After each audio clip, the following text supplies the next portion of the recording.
Halo,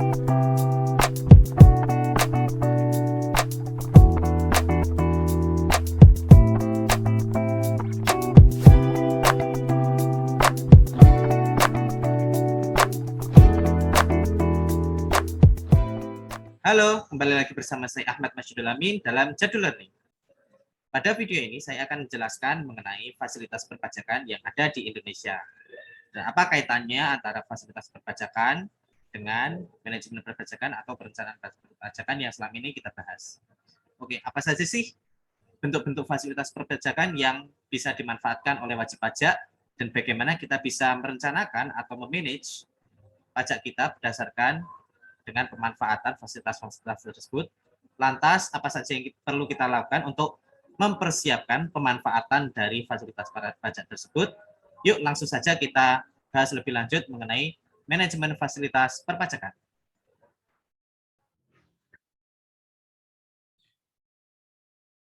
Pada video ini, saya akan menjelaskan mengenai fasilitas PPN dan pajak penghasilan, serta strategi-strategi perencanaan pajak yang perlu dipertimbangkan. Jadi, dalam sistem perpajakan di Indonesia ada beberapa fasilitas perpajakan yang disediakan, khususnya semenjak disahkannya Undang-Undang Cipta Kerja dan Undang-Undang Harmonisasi Peraturan Perpajakan. Nah, fasilitas perpajakan yang dapat dimanfaatkan ini bisa dibagi menjadi dua sektor, yaitu sektor PPH dan sektor PPN. Untuk fasilitas pajak sektor PPH ini ada fasilitas yang sifatnya umum, gitu ya. Misalnya pengurangan tarif untuk wajib pajak yang melakukan IPO atau sahamnya dikuasai oleh umum dengan persentase tertentu, seperti itu. Kemudian fasilitas yang berkaitan dengan kawasan atau industri tertentu ini diatur dalam pasal 31A Undang-Undang PPH Junto PP 78 tahun 2019. Ini biasanya yang ditambahkan gitu ya kalau kalian melakukan penyusunan SPT PPH Badan itu berupa fasilitas pengurangan penghasilan itu yang diisi di formulir 171 Romawi 1. Kemudian fasilitas untuk industri pionir ini bisa dilihat di pasal 29 PP 94 tahun 2010 bagaimana telah diubah terakhir dengan PP 45 tahun 2019. Ada juga fasilitas PPH terkait dengan kawasan khusus, misalnya kawasan ekonomi khusus, dan fasilitas PPH selama pandemi COVID-19 yang diatur dalam PP 29 tahun 2020. Meskipun mungkin fasilitas ini akan diberhentikan segera gitu ya, atau setelah pandemi ini berakhir. Kemudian di sektor PPN ini ada fasilitas PPN tidak dipungut, PPN dibebaskan dari pemungutan, PPN ditanggung pemerintah, PPN dengan nilai lain sebagai DPP, kemudian PPN barang atau JKP tertentu, dan fasilitas selama pandemi COVID-19. Sama seperti sebelumnya, mungkin fasilitas PPN yang terkait dengan pandemi COVID-19 ini akan dihapus sedikit demi sedikit setelah pandemi COVID-19 ini berakhir. Kita mulai dulu dengan fasilitas PPH. Nah, fasilitas umum PPH untuk kategori pertama ini terdiri dari 3 jenis gitu ya. Fasilitas berupa perlakuan objek pajak sebagai objek PPH final maupun perlakuan objek penghasilan tertentu sebagai bukan objek pajak. Nah, ini bisa dilihat apa saja objek-objek atau penghasilan-penghasilan yang dianggap sebagai penghasilan kena PPH final. Ini bisa dilihat di pasal 4 ayat 2 terkait dengan PPH final. Kemudian pasal 4 ayat 3 terkait dengan penghasilan yang dikecualikan dari objek PPH. Misalnya dividen yang direinvestasi ke Indonesia. Nah, ketentuan mengenai dividen sebagai pengecualian dari objek PPH ini selama akhir-akhir ini terdapat dinamika gitu ya, perubahan-perubahan yang mungkin bisa tindak lanjuti lebih lanjut di pasal 4 ayat 3 huruf F. Kemudian fasilitas umum yang kedua adalah tarif pasal 17 yang lebih rendah. Ini untuk PPh pasal 31E ini adalah tarif yang lebih rendah sebesar 50% untuk wajib pajak dengan peredaran usaha kurang dari 50 miliar. Namun perhitungan bagian penghasilan yang diberikan tarif lebih rendah ini ada hitungannya sendiri gitu ya. Tidak semuanya itu langsung dikenakan tarif pasal 17 yang lebih rendah sebesar 50%. Jadi yang pertama itu PPh pasal 31E atau tarif pasal 31E. Kemudian ada juga penurunan tarif untuk perseroan terbuka dengan saham di bursa minimal 40%. Nah, ini ada pengurangan tarif PPh pasal 17 sebesar 3%. Untuk yang ketiga adalah PPh UMKM, ini PPh final 0,5% berdasarkan PP 23 tahun 2018. Dan mungkin untuk regulasi yang sebelumnya gitu ya, itu ada pembebasan dari PPh potong pungut.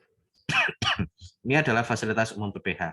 Jadi bisa dikategorikan fasilitas berupa perlakuan sebagai objek PPh final, perlakuan sebagai perkecualian dari objek PPh atau tidak dimasukkan dalam objek PPh, kemudian fasilitas berupa tarif yang lebih rendah, yaitu tarif pasal 31E maupun pasal 17 ayat 2A, dan PPh UMKM. Kemudian fasilitas PPh pasal 31A, nah ini detailnya bisa dilihat di PP 78 tahun 2019 gitu ya. Tapi secara umum ada 4 bentuk fasilitas yang bisa diterapkan. Yang pertama adalah pengurangan penghasilan itu sebesar 30% dari investasi aset tak berwujud. Kemudian penurunan 30% ini diterapkan selama 6 tahun. Jadi ujung-ujungnya adalah 5% dikalikan 6 tahun dikalikan investasi aset tetap berwujud. Kemudian fasilitas yang kedua adalah penyusunan dan amortisasi yang dipercepat, yang umumnya adalah tarif penyusunan dan amortisasi ini 2 kali lebih cepat daripada tarif penyusunan dan amortisasi pada umumnya. Kemudian fasilitas yang ketiga adalah tarif PPh dividen ke luar negeri yang lebih rendah, yakni sebesar 10% atau sesuai dengan P3B, dan kompensasi kerugian yang lebih lama yakni 15 tahun, namun lebih dari 5 tahun, lebih panjang dari 5 tahun, namun kurang dari 10 tahun.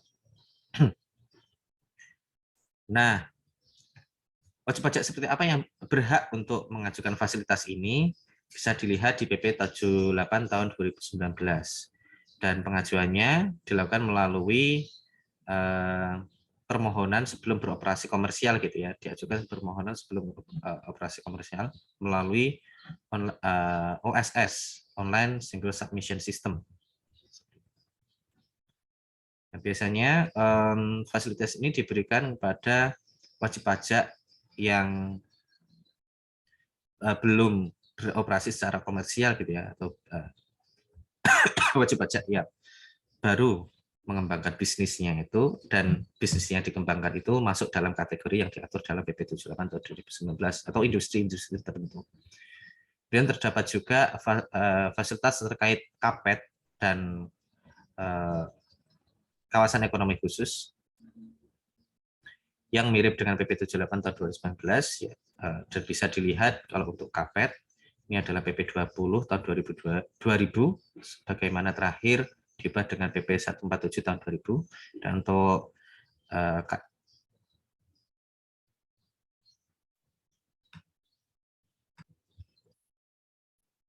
atau kawasan ekonomi khusus ini diatur dalam pasal 78 PP 40 tahun 2021 junto pasal 4 ayat 1 huruf B PMK 33 tahun 2021. Secara umum fasilitas terkait dengan KAPET dan KEK ini banyak kemiripannya dengan fasilitas PPh pasal 31A menurut PP 78 tahun 2019.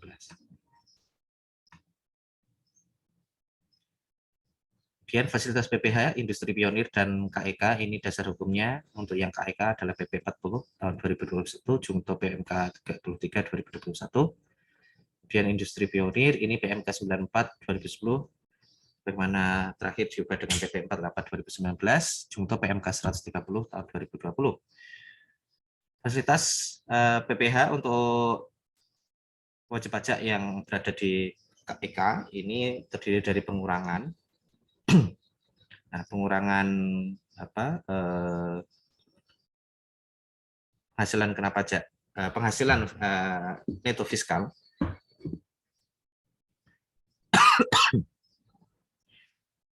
sebesar 100% untuk 10 sampai 20 tahun pertama dan 50% untuk tahun berikutnya. Nah, ini didasarkan pada pasal 75 PP 40 tahun 2021 Jungto pasal 4 ayat 1 huruf A PMK 33 tahun 2021. Ini sesuai dengan pasal 5 dan pasal 6 dari PP tersebut, ya. Kemudian untuk fasilitas lain selain pengurangan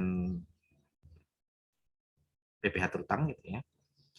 Ini adalah fasilitas seperti pasal 31A Undang-Undang PPh yang saya sebutkan tadi, gitu ya. Ini diatur dalam pasal 4 ayat 1 huruf B PMK 33 tahun 2021 yang mungkin bisa dibandingkan dengan pasal 78 PP 40 tahun 2021. Untuk industri pionir, ini fasilitas PPh yang dapat dimanfaatkan adalah pengurangan pajak sebesar 50% sampai 100% untuk 5 sampai 10 tahun pertama, dan pengurangan sebesar 25% atau 50% untuk 2 tahun berikutnya. Mirip dengan fasilitas yang ada di KEK itu tadi. Nah, ketentuan lebih lanjut ada di pasal 29 PP 94 2010, sebagaimana terakhir diubah dengan PP 45 2019, Jungto pasal 2 PMK 130 2020. Nah, khusus untuk KEK, ketika wajib pajak itu sudah mendapatkan fasilitas pengurangan, dia tidak bisa mendapatkan fasilitas yang berikutnya, yaitu fasilitas seperti pasal 31A yang terdiri dari deduktibilitas atau pengurangan tambahan, fasilitas pengurangan penghasilan itu, gitu ya, dan fasilitas-fasilitas lainnya terkait dengan depresiasi, kemudian PPh potong pungut dividen luar negeri, dan kompensasi kerugian. Sedangkan untuk industri pionir, fasilitas PPh-nya hanya terbatas pada pengurangan PPh terutang saja. Kemudian untuk selanjutnya adalah fasilitas PPN. Secara umum fasilitas PPN itu terdiri dari PPN 0%, PPN tidak dipungut, PPN dibebaskan, dan bukan objek PPN. Ada juga PPN ditanggung pemerintah, itu yang akhir-akhir ini diterapkan pada masa pandemi, gitu ya. Namun perlu dipertimbangkan bahwasanya masing-masing jenis fasilitas ini memiliki treatment yang berbeda-beda, gitu ya, meskipun ujung-ujungnya PKP sama-sama membayar sebesar Rp0. Terutama hal yang paling mempengaruhi itu adalah apakah pajak masukan itu bisa dikreditkan atau tidak. Kemudian rezim pelaporannya seperti apa, dan apakah diperlukan untuk menerbitkan faktur pajak seperti itu. Untuk PPN DTP misalnya, gitu ya, PPN terutangnya itu nihil, bukan nihil sebenarnya. PPN terutangnya itu sebenarnya tidak nihil, tapi utang PPN itu nanti akan ditanggung oleh pemerintah. Dan untuk penyerahan-penyerahan yang PPN-nya ditanggung pemerintah itu masih wajib diterbitkan faktur pajaknya, dan pajak masukannya masih tetap dapat dikreditkan. Untuk pelaporannya nanti pelaporan di laporan khusus. Kemudian untuk yang selanjutnya adalah PPN dengan tarif 0% ini diterapkan terhadap ekspor. PPN terutangnya memang nilainya nihil, gitu ya. Jadi eksportir PKP eksportir ini tidak membayar atau menyetorkan PPN terutang, kecuali untuk eksportir komoditas tertentu seperti itu. Dan kemudian apakah PKP eksportir ini wajib menerbitkan faktur pajak? Iya, diwajibkan, namun dalam bentuk pemberitahuan ekspor barang, seperti ya. Karena ini konteksnya adalah pajak dalam rangka ekspor, maka dokumentasi untuk faktur pajaknya itu disesuaikan dengan konteksnya, sehingga menggunakan PEB atau pemberitahuan ekspor barang. Dan apakah pajak masukannya dapat dikreditkan? Ya, bisa dikreditkan, dan pelaporannya di SPT itu bisa dilakukan di formulir AB Romawi 1 bagian A atau di 111 Romawi 1 huruf A angka 1.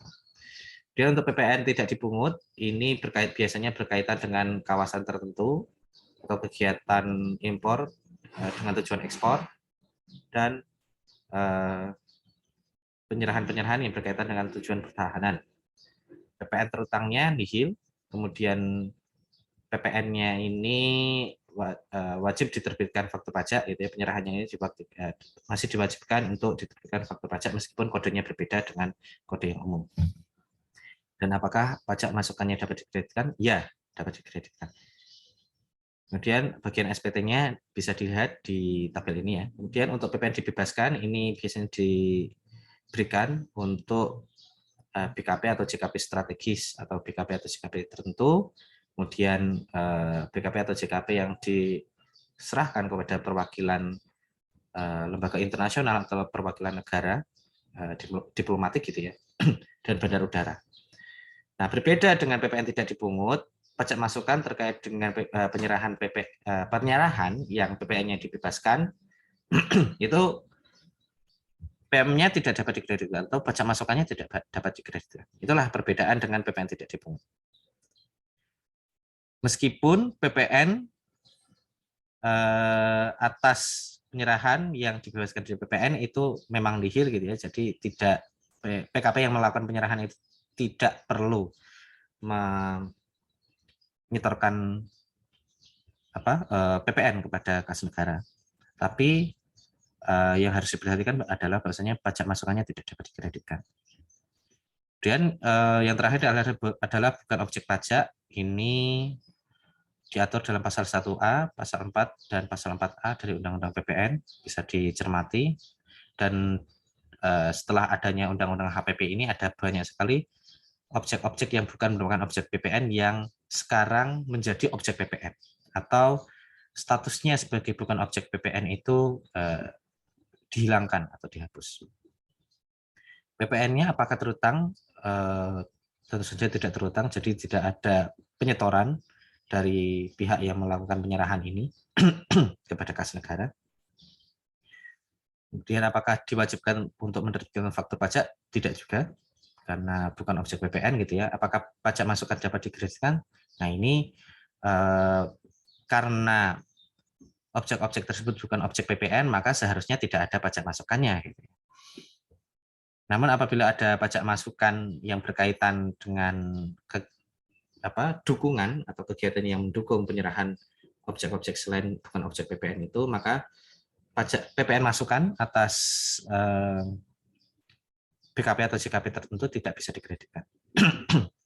Dan bagian SPT-nya yang menjelaskan mengenai bukan objek pajak PPN ini adalah 1111 Romawi 1 huruf B.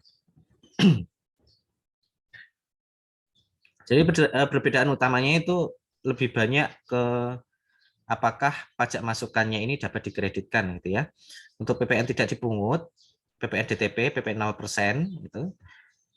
Memang PPN-nya itu nihil gitu. Jadi PKP tidak harus menyetorkan PPN terutang, dan pajak masukan yang selama ini ditanggung itu bisa dikreditkan, masih bisa dikreditkan. Tapi untuk PPN dibebaskan itu tidak bisa. Jadi meskipun dia tidak membayar PPN kepada kas negara, tapi PPN yang selama ini sudah dibayar ketika melakukan perolehan gitu ya, itu tidak bisa dikreditkan oleh PKP. Dan itu mungkin menjadi salah satu hal yang perlu dipertimbangkan oleh si PKP. Karena kenapa pajak masukan terkait dengan objek yang PPN-nya dibebaskan itu tidak bisa dikreditkan gitu ya pajak masukannya, karena tujuan utama dari PPN dibebaskan itu adalah untuk memberikan fasilitas kepada konsumen, bukan kepada PKP. Nah ini pada akhirnya gitu ya, fasilitas PPN dibebaskan ini sebenarnya adalah penggeseran pembebanan PPN dari konsumen kepada PKP terakhir yang menyerahkan objek yang PPN-nya dibebaskan itu. Apa saja sih BKP atau JKP yang diberikan fasilitas PPN dibebaskan? Ada mesin pabrik, gitu ya. Nah, kecuali untuk suku cadang, kemudian barang-barang yang berkaitan dengan sektor kelautan dan perikanan, kemudian jangat dan kulit, khusus untuk kulit adalah kulit mentah yang belum disamak, kemudian hasil peternakan, PPN-nya juga dibebaskan, bibit atau benih tanaman, kemudian pakan ternak, ini terdiri dari pakan ikan, pakan ternak, dan bahannya kecuali bahan-bahan tambahan. Kemudian perak, ini khususnya perak untuk bahan baku kerajinan perak, rusunami, rumah susun, sederhana milik, gitu ya. Khususnya untuk rusunami subsidi. Nah, untuk rumah susun lain dan rumah tapak, ini diberikan fasilitas lain berupa PPN DTP. Kemudian listrik, kemudian LNG, untuk LPG ini diberikan fasilitas PPN DTP, air bersih, buku, yakni buku pelajaran dan kitab suci, JKP tertentu, BKP pokok, dan fasilitas COVID-19 khususnya terkait dengan vaksin. JKP tertentu ini adalah jasa-jasa yang sebelumnya, sebelum Undang-Undang HPP itu digolongkan sebagai itu kan objek PPN, tapi sekarang menjadi objek PPN. Itu sekarang menjadi fasilitas PPN dibebaskan, diberikan fasilitas PPN dibebaskan. Sedangkan BKP pokok ini terdiri dari sembako atau BKP barang-barang yang sebelumnya tidak tergolong sebagai objek PPN, namun setelah Undang-Undang HPP diubah menjadi objek PPN, ya, namun diberikan fasilitas PPN dibebaskan. Kemudian penyerahan yang diberikan fasilitas PPN tidak dipungut ini terdiri dari penyerahan entrepot dan kawasan berikat, gitu ya. Penyerahan yang terjadi di entrepot dan kawasan berikat, kemudian kawasan ekonomi khusus, KAPET, kawasan pengembangan ekonomi tertentu, kemudian kawasan bebas, kemudian juga BBM untuk transportasi luar negeri, khususnya BBM kapal dan aftur, untuk transportasi kapal dan transportasi udara dengan tujuan ke luar negeri, angkutan-angkutan tertentu, khususnya pesawat, gitu ya, anode slime dan granula emas.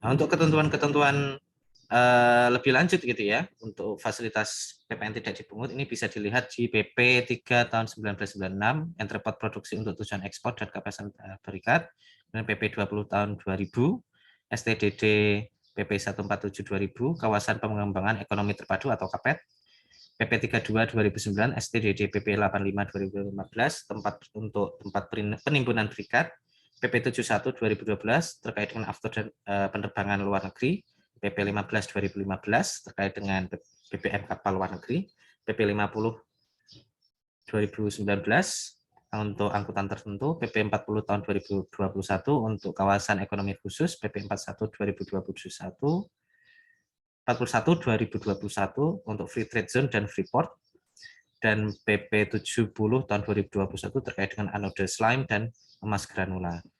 Untuk ketentuan lebih lanjut mengenai fasilitas PPN dibebaskan, ini ada PP 81 2015, STDD PP 48 2020 terkait dengan impor dan atau penyerahan BKP tertentu yang bersifat strategis, PP 40 2015 terkait dengan penyerahan air bersih, PP 28 2009 terkait dengan jasa kebandarudaraan kepada penerbangan luar negeri, dan PMK 5 2020 terkait dengan buku pelajaran dan kitab suci.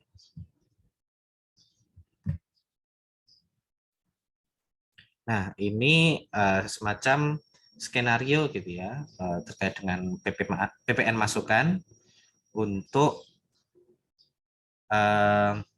objek-objek yang diberikan fasilitas PPN tidak dipungut dan PPN dibebaskan. Nah, apa perbedaan treatment terhadap PPN masukannya? Katakanlah ada 3 skenario ini ya, skenario A, skenario B, dan skenario C. Untuk skenario A ini adalah skenario ketika suatu perusahaan, katakanlah PT ABC, itu menyerahkan BKPX yang dikenakan PPN dengan DPP 100 juta dan PPN keluaran 11 juta. Dan skenario B, PT ABC menyerahkan BKPX yang dibebaskan dari pungutan PPN dengan DPP 100 juta. Jadi DPP-nya 100 juta, tapi PPN-nya dibebaskan. Jadi PPN keluarannya 0. Nihil.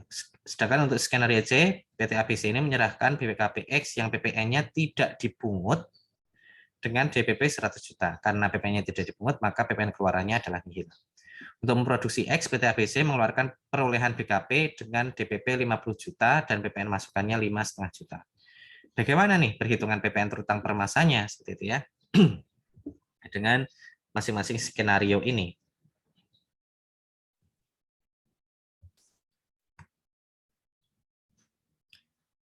Nah, kita mungkin pahami terlebih dahulu bahwasanya perbedaannya berada di perhitungan PPN masukan, gitu ya, atau PPN atas perolehan. Nah, untuk skenario A, karena tidak ada fasilitas, gitu ya, dan kita asumsikan bahwasanya ABC ini adalah BKP dan pajak masukannya memang bisa dikreditkan secara umum, gitu ya, maka PPN masukan sebesar 5,5 juta tadi itu bisa dikreditkan, sehingga PPN terutang dari PT ABC ini untuk skenario A adalah sebesar PPN keluaran sebesar 11 juta dikurangi PPN masukan sebesar 5,5 juta, maka PPN kurang bayarnya adalah 5,5 juta rupiah. Kemudian untuk skenario B, PPN dibebaskan, gitu ya. Karena PPN-nya dibebaskan, maka PPN keluarannya adalah 0 rupiah. Kemudian PPN masukan yang dapat dikreditkan, karena ini PPN-nya dibebaskan, gitu ya, PPN masukannya tidak bisa dikreditkan, maka PPN masukan yang dapat dikreditkan adalah 0 rupiah juga atau nihil. Sehingga PPN kurang bayarnya adalah 0 rupiah. Sedangkan untuk skenario C, ini skenario ketika barang X ini adalah barang yang diberikan fasilitas PPN tidak dipungut, gitu ya. Karena dia diberikan fasilitas tidak dipungut, maka PPN keluarannya adalah nihil. Sedangkan PPN masukan yang bisa dikreditkan adalah 5,5 juta rupiah. Berbeda dengan dibebaskan yang tidak bisa dikreditkan sehingga nihil. Kalau ini masih bisa dikreditkan sehingga PPN masukan yang bisa dikreditkan adalah 5,5 juta. Sehingga PPN-nya bukan kurang bayar, tapi justru malah lebih bayar sebesar 5,5 juta rupiah. Kalau dilihat dari segi pembebanan PPN-nya, gitu ya, bisa kita lihat bahwasanya untuk skenario A ini kan ada PPN kurang bayar sebesar 5,5 juta, gitu ya. PPN kurang bayar itu sebenarnya dibebankan atau ditanggung oleh konsumen sebesar 5,5 juta. Itu untuk skenario A. Kemudian untuk skenario B, karena PPN itu tidak dikenakan kepada konsumen, gitu ya, dibebaskan kepada konsumen, gitu, maka konsumen tidak menanggung PPN-nya, dia tidak membayar tambahan PPN sebesar berapapun, seperti itu, tidak membayar tambahan PPN ketika membeli barang tersebut. Tapi PT ABC ini kan sudah terlanjur untuk menanggung, gitu ya, menanggung PPN masukan sebesar 5,5 juta rupiah ketika melakukan perolehan BKP atau JKP untuk memproduksi barang X tersebut. Nah, PPN yang ditanggung tersebut itu tidak bisa dikreditkan, sehingga mau tidak mau memang harus ditanggung oleh si PKP atau PT ABC itu sendiri. Sehingga PPN masukan yang sebesar 5,5 juta itu ditanggung oleh PKP. Sedangkan untuk C, karena konsumen itu tidak membayar tambahan PPN gitu ya, maka konsumen juga tidak menanggung PPN tersebut. Di lain pihak gitu ya, karena fasilitas yang diberikan adalah fasilitas PPN tidak dipungut, sehingga PPN masukan yang ditanggung oleh PKP produsen atau PT ABC dalam hal ini yang selama ini sudah ditanggung gitu ya sebesar 5,5 juta itu bisa dikreditkan. Nah, kalau bisa dikreditkan berarti kan bisa direstitusikan juga nanti ya kalau memang terjadi lebih bayar. Dan hal ini berarti bahwasannya si PKP atau PT ABC ini tidak menanggung PPN sebesar pun. Karena ketika beli itu dikenakan PPN, tapi pembelian itu, PPN atas pembelian itu bisa dikreditkan juga, sehingga tidak ada PPN yang ditanggung oleh PKP. Sehingga PPN yang ditanggung oleh PKP adalah sebesar nihil. Dari sini bisa disimpulkan gitu ya, bahwasanya dalam skenario tidak ada fasilitas PPN, maka PPN itu normal, sebagaimana normalnya dibebankan kepada konsumen. Kemudian apabila ada fasilitas PPN dibebaskan, konsumen itu tidak menanggung PPN atau PPN itu tidak ditanggung oleh konsumen, tapi tetap ditanggung oleh PKP yang melakukan penyerahan kepada konsumen. Sedangkan apabila terdapat fasilitas PPN tidak dipungut, maka beban PPN itu tidak dipungut, tidak ditanggung oleh konsumen maupun oleh PKP. Hal ini berarti bahwasanya fasilitas PPN pada tataran tertentu itu cukup merugikan bagi PKP karena dia harus menanggung PPN masukan yang tidak dapat dikreditkan. Apa yang bisa dilakukan kalau hal ini terjadi? PPN masukan tadi itu bisa dikurangkan sebagai biaya pengurang ketika menghitung PPh badan seperti itu, atau sebagai deductible expense. Bagaimana kita bisa mengelola fasilitas pajak yang ada tadi? Yang pertama adalah kita perlu memahami spirit dari persyaratan fasilitas sehingga kita ada kesinkronan gitu ya antara tindakan wajib pajak dengan maksud dari pemerintah untuk memberikan fasilitas ini. Kemudian cek apakah wajib pajak ini eligible atau memenuhi syarat untuk memperoleh fasilitas tersebut ya. Kita perlu mempersiapkan persyaratan umum dan dokumentasi yang mencukupi untuk mengajukan, mempertahankan, dan menjustifikasi fasilitas, dan mungkin apabila ada reporting yang diperlukan, itu juga perlu diperhatikan. Misalnya kalau kita mau menerapkan fasilitas pasal 31A, kita juga harus mengisi formulir lampiran khusus 4A setiap tahun selama periode fasilitas itu diberikan. Kemudian, perhatikan persyaratan khusus untuk menerapkan fasilitas, misalnya apabila memang diperlukan adanya surat keterangan bebas PPN, gitu ya. Kalau fasilitas PPN itu bisa diterapkan, jika ada SKB, maka SKB itu harus diurus. Nah, maka dari itu, kita harus jeli juga nih kriteria-kriteria atau persyaratan-persyaratan untuk menerapkan fasilitas-fasilitas pajak yang ada. Kemudian perhatikan persyaratan pelaporan tambahan seperti yang saya sebutkan tadi, salah satunya lampiran SPT, tapi ada juga laporan-laporan tambahan yang lain, dan jika eligible, ajukan SKB potong pungut atau SKB PPN. Kemudian yang ketiga adalah pilih fasilitas yang paling menguntungkan. Dan apabila memungkinkan gitu ya, apabila memungkinkan kita bisa menggunakan lebih dari satu fasilitas. Kemudian kita juga perlu menimbang-nimbang gitu ya, apabila dihadapkan pada fasilitas tertentu gitu, apakah memilih untuk menggunakan PPN DPP nilai lain atau untuk PP ini ya UMKM gitu ya, apakah kita bisa memilih untuk dikenakan PPh final pas PP 23 atau menggunakan perhitungan biasa. Kita harus mencermati lagi nih, mana opsi yang paling menguntungkan dengan melakukan simulasi. Karena PPN dengan DPP nilai lain gitu atau rezim nilai lain maupun PPh final itu belum tentu menguntungkan bagi wajib pajak. Kadang-kadang skema yang umum itu lebih menguntungkan, terutama untuk wajib pajak yang sering mengalami kerugian. Kemudian pertimbangan juga beberapa opsi yang ada. Kalau memang ada dua opsi yang bisa dilakukan secara bersama-sama, dua fasilitas atau lebih yang bisa dimanfaatkan secara bersama-sama, itu akan lebih baik. Tapi kalau ada beberapa fasilitas dan apabila salah satu fasilitas itu menyebabkan fasilitas yang lain itu tidak bisa dimanfaatkan, maka perlu ditimbang-timbang di mana fasilitas yang paling menguntungkan. Contohnya yang terkait dengan KEK tadi itu ya, fasilitas KEK.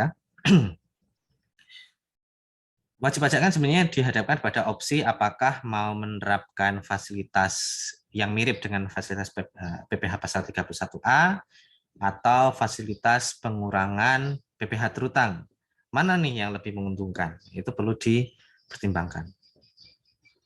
Kemudian yang terakhir adalah pengelolaan data yang terpisah terkait dengan usaha yang diberikan fasilitas pajak. Ini cukup penting gitu ya untuk memastikan bahwasanya ada kejelasan informasi mengenai treatment perpajakan yang berbeda-beda.